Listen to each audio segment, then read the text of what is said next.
Hi, I'm V. I'm Brad. And this is the Ring Ramble podcast. Today we're going to be making our predictions for the Bash in Berlin and also No Mercy. But for No Mercy, I'm going to be doing the results portion by myself because my dad works.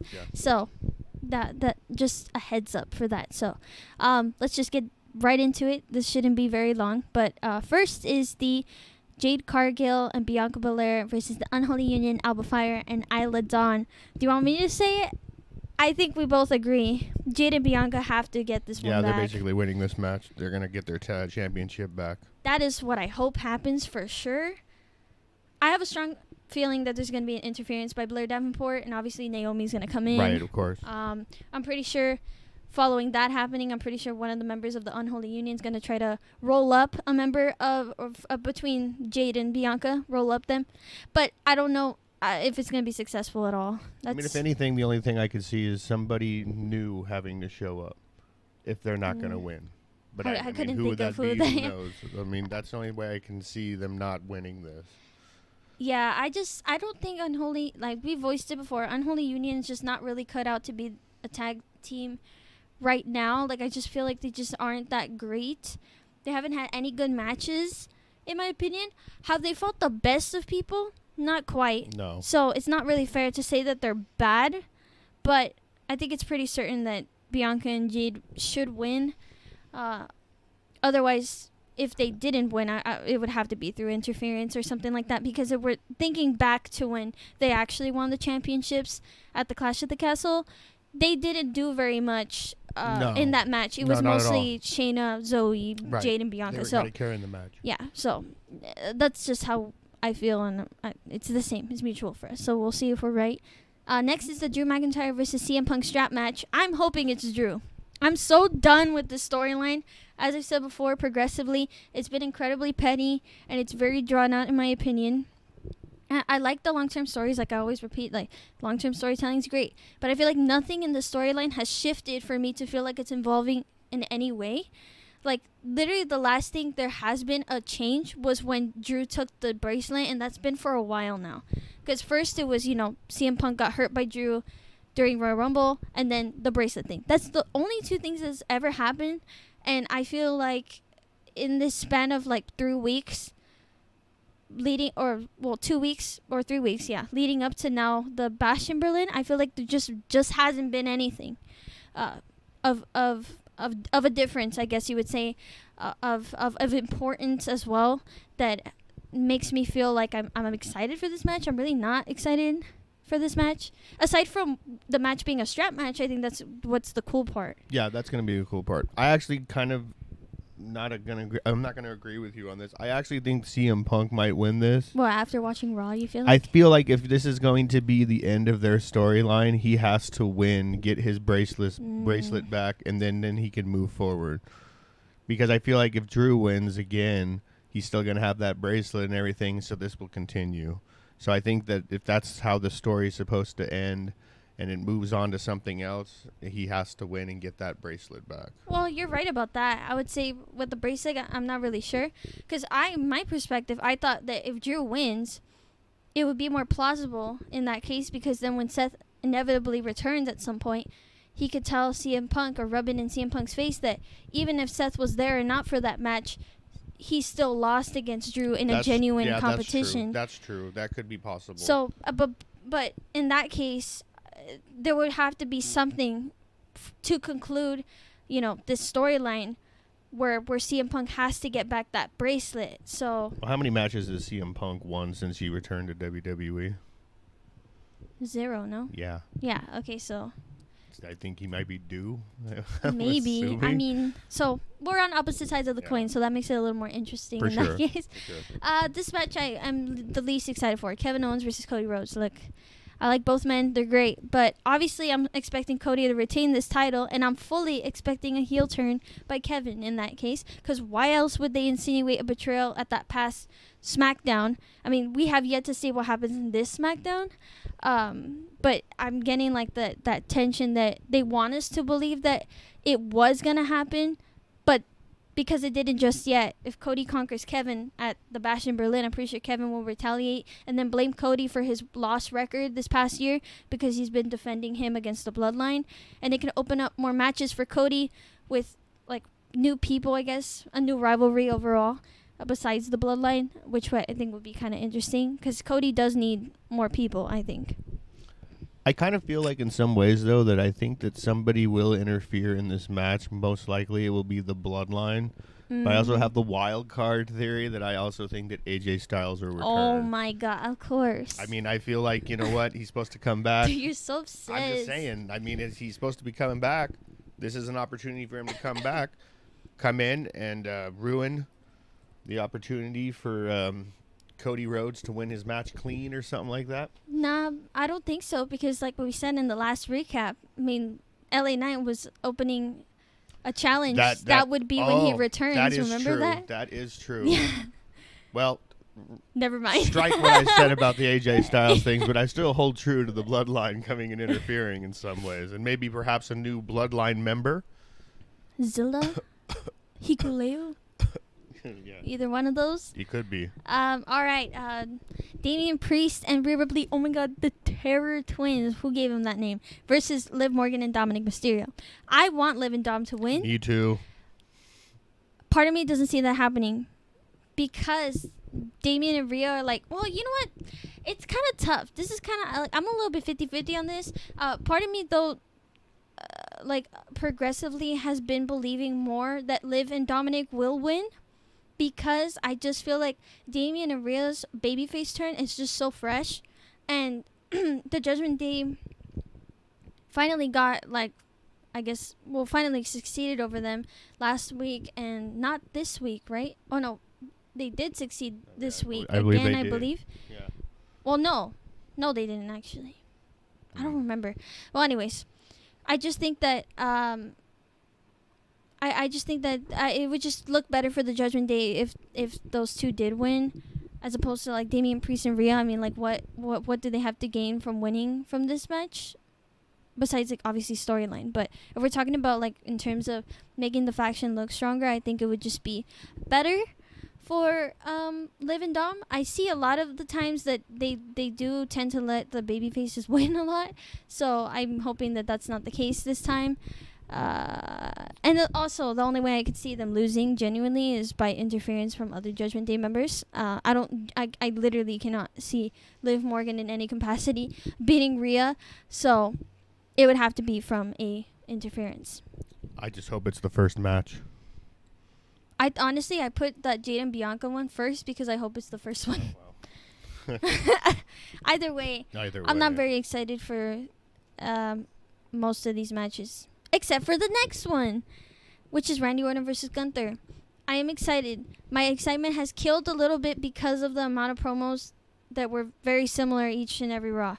Right. But the two guys in general are just, they're great wrestlers, and it should be a good matchup. Because, I mean, like, genuinely, the King of the Ring final was okay. It was good, but it wasn't anything like what I think we could actually get out of those two together. So I think Gunther's winning for sure, but I think it's going to be a great match. So would you say out of the card for that, what match would you say is going to be, that you think will be the best one? Which match do you think is going to be the worst? The worst is definitely gonna be the Jade Cargill Bianca one. We've seen, like, I'm not like being a hater on these groups or anything like that. They have their own strengths, but they also lately have had a lot of weaknesses. And I think consistently the Unholy Union has had very bad matches.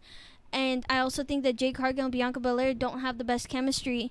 Personally, well, they're trying. I think they mess up quite a lot between the two of them. Jade Cargill in particular, I feel like she messes up quite a bit, and it definitely ruins her persona a little because she's supposed to be like strong and pretty experienced, but she's really not. And what would you say is the best? The best, probably the Randy and Gunther one. If I'm going second, I'm gonna go probably the Kevin Cody one. Just because of who they are. I think the Cody and Kevin Owens one actually could be the match, personally, because they're both. Cody can take bumps. He'll take bad bumps. Kevin Owens will take bad bumps as well. They will actually. they're going to turn it into a little bit more of an extreme match. I think actually going to be I think that's going to be that's my pick. I picked that one. I agree with you because when I think about Randy and Gunther, like Gunther is because he's a bigger dude, he's also a little bit slower sometimes. It's a little slower paced matches, and given that Randy's a little bit older too, I feel like it will be a slow match. For sure. Yeah. So, all right. That's it for the Bash in Berlin. I honestly thought that they would give another match. I mean, I thought a while ago that I thought, Ilya Dragunov would get the chance, given it's in Europe. But we'll move on to the No Mercy card. So the first match we should talk about is the biggest one, which is Joe Hendry versus Ethan Page with Trick Williams as the special guest referee. This one's tough because Ethan has to have something up his sleeve now that Trick is going to be the special guest referee. What if Trick turns on Joe? I don't want Joe Hendry to win. I know. I mean, shocking. I don't think he's Joe Hendry. I love him. It's not his time. At the moment. Yeah, it's too quick. It's too premature. Honestly, would question a lot of Shawn Michaels' evaluation on these matches and winners if he did let this happen, because it's just not right. I feel like he's writing the attention and the how would you say, the waves of support that he has now. Right. That but they've you done would that logically before. You would think you want to capitalize on that, but at the same time I think that it's he just got there. But they've done that before with other They wrestlers. have done that before. I mean, in the past, but I think if anything it's. But I don't think it is. I think you're right. Ethan's a great wrestler. I think you're right. I think Ethan Page being the champ is still pretty cool. Yeah. I think it's with Trick being the referee, the only thing that could possibly happen is either Trick gets knocked out or he turns. One of those two things has to occur. I mean, there could be other possibilities, but I'm just thinking if he's a guest referee, what would stop Joe Hendry from winning? I mean, unless he beats him clean. I mean, and he has to kind of has to forcefully do that last the 3 count. Yeah. I mean, there's a possibility with that. That's true. I just think that Joe Hendry becoming a title holder so soon would probably ruin his career more than benefit it, because at that point it's what do you do after that? Main roster. I don't think he's gonna go up there just yet. He just got to NXT, so definitely Ethan Page is probably retaining this one here, and something will happen with Trick Williams. Either he betrays Joe or someone. I'm assuming because we just finished NXT. Pete Dunne said that he was going to make sure that Trick didn't make it. So either Trick doesn't actually make it like Pete said, or Trick does, but Pete comes in to fuck it all up. There you go. That could be where something comes up, stops him. That would be the possibility. Roxanne Perez versus Jaida Parker. I'm going to go Roxanne. But if Jaida wins, I would not be shocked, because it's long overdue for Roxanne to move to the main roster. I just don't think Jaida is that girl. Not right now. And she's been featured in the Heatwave pay-per-view, which is a big deal for her as a solo person. But when I think back on it, if Jaida does genuinely beat Roxanne, I just feel like it makes no sense for Jordynne Grace to have lost to Roxanne at Heatwave. Then for Jaida to actually beat Roxanne, I don't see how that would even be possible. Because, Jordynne is just a great wrestler, and she's strong and stuff. And then Jaida, she's good, but she does not have, she's still building her character. Yeah, she is new. She even said she's only been there for, 2 years. So. Yeah, she's just building her, the brand or her character and everything. And I think she has a lot of potential. I just don't know if this is going to be her day. Unless they're just planning on moving Roxanne up to the main roster. That would be the only thing I think of. That's their intention if Jaida does end up winning. But I feel like a few up-and-comers are going to probably be the ones taking away that title from her. From Roxanne? Yeah. Maybe.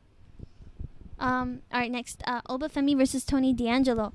Dude, this is the first time since Dijak that I did not mind that if Oba lost or not. So, Oba's awesome, but Tony D'Angelo just does fit the profile for someone who could best Oba, basically. I'm going to get a little crazy and say that Tony will win.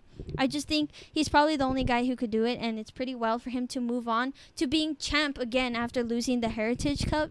So I'd be happy if Tony wins, but if Oba wins, I'll be happy either way. So I'm going to go Tony. I'm going Oba Femi for sure. I don't think this guy's going to be getting beat anytime soon. Damn. And I don't think the people that are on the roster right now are going to beat him. Someone new has to be coming up. Some up and comer has to be. I think they need to take it away from him so he can go on to I don't think things. He's not going to go up there yet. I mean, I don't know. No, I mean, you just said that they've done that where they'll have. They have, but I think there's a few things he still needs to work.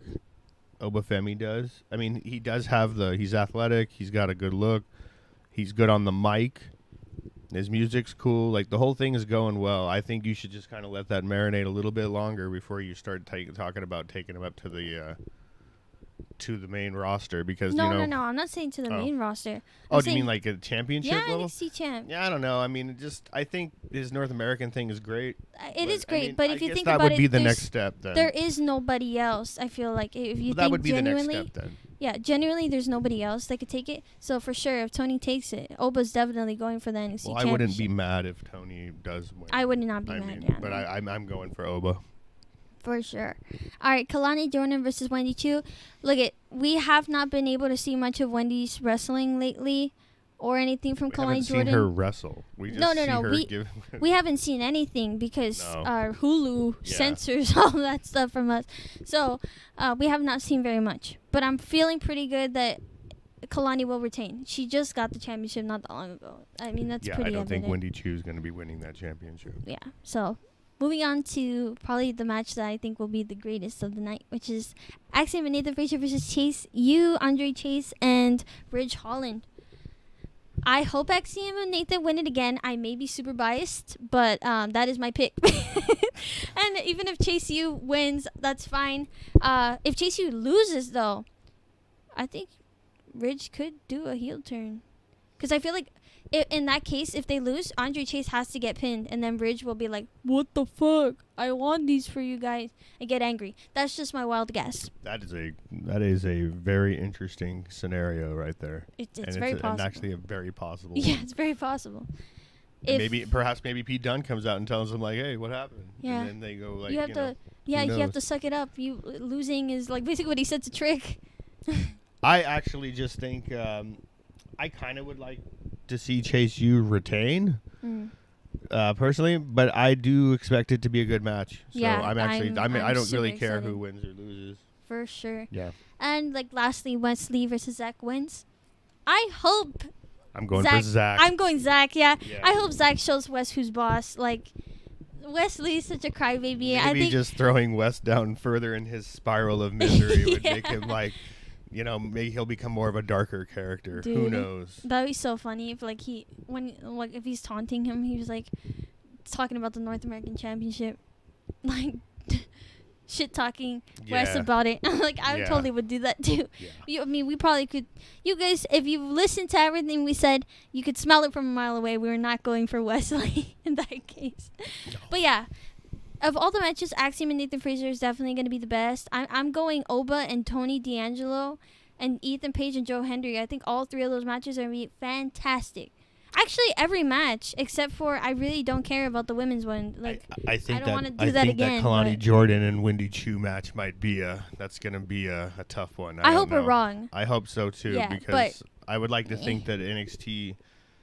It seems like all the matches can be, have been pretty good in other pay-per-views we've seen in the past. Yeah. So, yeah, honestly, every men's match that's happening on this pay-per-view is going to be pretty good. So, yeah, not to shit on the women a lot. There's nothing wrong with them. It's just the quality of wrestling is just phenomenally different, I'm going to be honest. And obviously that's not to say that there haven't been examples of women doing better. I felt like for the majority of the pay-per-views this year, when it came to the main roster, the women have done better than the men. In the Royal Rumble, for example, the War Games, the Elimination Chamber, the Money in the Bank match, everything so far. For sure. Yeah, that's not to say that we don't like any of the women's wrestlers. We do. It's just it's in NXT. And I guess just the way the matchups have been going right now, it's just not the same. It's very different. And I think most of the time, too, is because we like a lot of women's wrestlers that don't get noticed as much. which is like Piper Niven and Michin and Chelsea, all those girls that we think are really great, that do put on really good shows. I mean, like if you're thinking of examples, like Elimination Chamber, Tiffany was the best one in that match. Money in the Bank, Chelsea Green was like really great, and Tiffany was great in that match. Yep. What was the other ones that I was saying? Like the War Games. I mean, like, it was Elimination Chamber. Or did you mention that? I did say that. That was Tiffany and stuff. Was the Royal Rumble. Like the women just did it better. Oh yeah. Like, I mean, when Jade made her she made her debut there, man, she did. It was Tiffany awesome. Tiffany made her main roster debut there too. Yeah. Jordan Grace also came out. I mean, it was just way more special. It was. And more entertaining. It was. So. Yeah, that's basically it. It's just not like No Mercy is very exciting, but as for Bash in Berlin, not so much. Not so much for me. Well, we'll see what goes on. Obviously, we're gonna report on it. Yeah, for sure. But yeah, thank you guys so much for listening. Bye bye. Bye bye.